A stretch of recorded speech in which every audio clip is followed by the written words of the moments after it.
Hello everybody, welcome to my channel, it's Emily here. Today I have 5 tips to make your Animal Crossing island look more natural. Please remember to subscribe and like this video, and also leave any other designing tips you have to help out others in the comments. Number 1 is to drop items. You can get really creative with this, but here are a couple of examples of what you could use. We have lost items, many different types of furniture, umbrellas, tree saplings, and then musical instruments. If we take a look on this stall, I can place down one of these bags that my villager lost and I kept hold of, and it adds some height and something new. This is just something really unique that you can do. The saplings look really nice when you drop them and they add some greenery. Something just to be aware of is that if you have too many dropped items, it might impact your rating. Isabel will tell you if you're struggling to get up to 5 stars or 3 stars, she'll just let you know. You can pick them up, go and get that rating, and then you can always come back and re-drop them.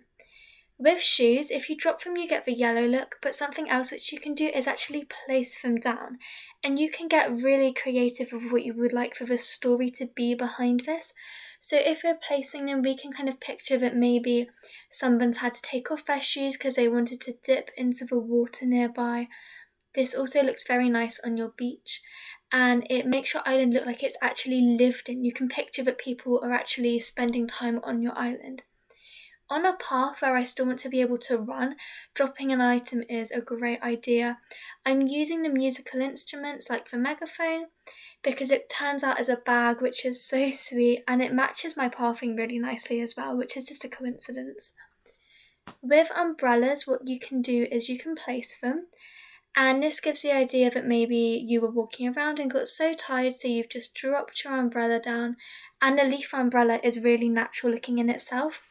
Or if you drop the umbrellas you get that more classic shape and it's very cute. The second tip I have is to avoid straight edges. When you're forming your cliffs or water features, try to make sure that you keep the corners rounded so that they will look more naturally formed. If you have a straight edge on a cliff, especially if you're using a really big piece of cliff where you might have a straight edge going a long way across your island, because this will become more effective, what you can do is add little pieces of cliffing like this. If you make them at least 3 tiles wide, that's what I would recommend, because that way you can round off the edges on both sides and add some more variety to the edge of your cliff. You can also see on my water and around my waterfalls, I keep the corners soft.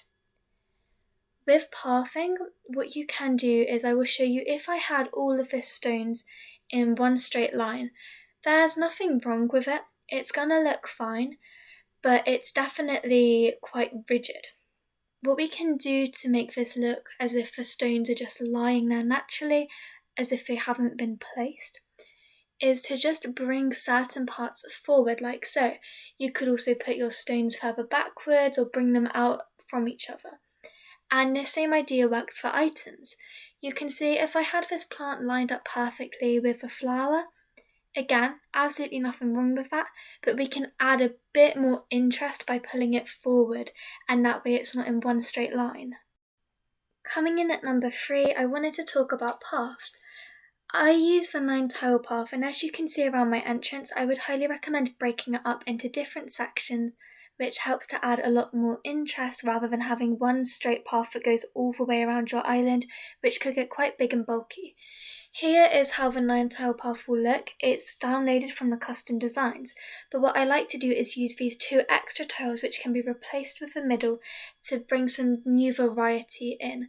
I also have these stone pathing so that I'm not always using the same path on my whole island. I've got some different looks to it.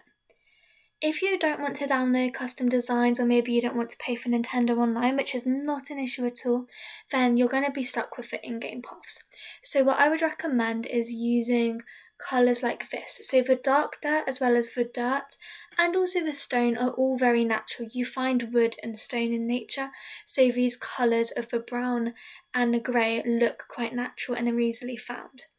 Something which I wanted to show you is how I used to do my paths all over my island, and it does look very natural, and you can take this as inspiration even if you don't want to do the exact same thing, but it's a great way to mix up your paths is to kind of scatter the different paths together. You get a tile, just a single square, when you place these down, and then what you can do is create a whole path out of these separate tiles. This brings a lot of colours into your build, and it's a really nice looking path. You don't have to do this at all, you can just use one colour and make a path. But if you're looking for a more natural as well as a slightly more unique pathing, then this is a great way to do it. And it helps simulate that 9 tile path a little bit more, because you can kind of divide it up into sections in the same way. And then if you want to, you can always add custom designs on top, like so, if you'd like to bring in even more interest to it.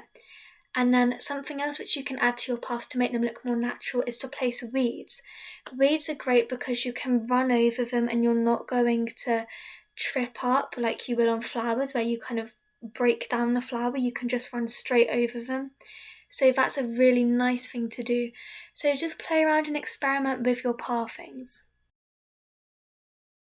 Then coming in at number 4, I have stunting your tree growth. Here is a look at some of the different trees which you can use. What you want to do is take trees that are not fully grown, and we're going to utilise these to make our island look more natural, because not every tree is always going to be the same height. Just as an example, if I was to use a fully grown tree here, it looks okay, but it's slightly blocking the view of my build, plus there are so many other fully grown trees around it that it's not as interesting as it could be. So the tip which I wanted to show you is to take a tree that's not fully grown. Now you can play around with how much you'd like to grow it, but this is how it will look on the 3rd day of growth. But we know that if we just left it like this, the next day it gets bigger and eventually it will turn into that fully grown tree. So to stunt the growth, behind it you want to plant a fruit. And this needs to be your native fruit or a native fruit from someone else's island. So don't use coconuts and don't use just for normal saplings. It does need to be one of those kind of classic fruits. And by placing it in behind, you get a tiny sapling that will actually prevent your in front tree from growing any bigger, which is really nice because that way you've got some different layers. You've got new heights coming into your build, and that's a really effective way to make your island look more natural. Finally, I wanted to talk about how to know which colours and which styles of furniture will work best. So I've laid out some different chair items here, and as you can see, this cute chair over on the left does stand out from the others because it is so brightly coloured. What I wanted to demonstrate is that we can pick out a couple of these stools, and then if we grab the cute chair too, I can head to just anywhere on my island where you want to start building or you would like to fill in a gap and place an item. Now when we're using natural colours, it works really nicely because there's lots of wood in nature, and so you can picture that you've cut down a tree and carved out a chair. Whereas if we use something quite as vivid as this, then it stands out more and it doesn't look as naturally formed. Aim for browns or wood items. The bamboo works really nicely too, and then of course stone can also work, and you can try out lots of different pieces to see what looks good. As you can see, that Turkey Day chair blends in really nicely and it does look very natural. So play around with your items, but if you stick to natural colours, you'll have a cohesive colour palette and your island is likely to look a lot more natural.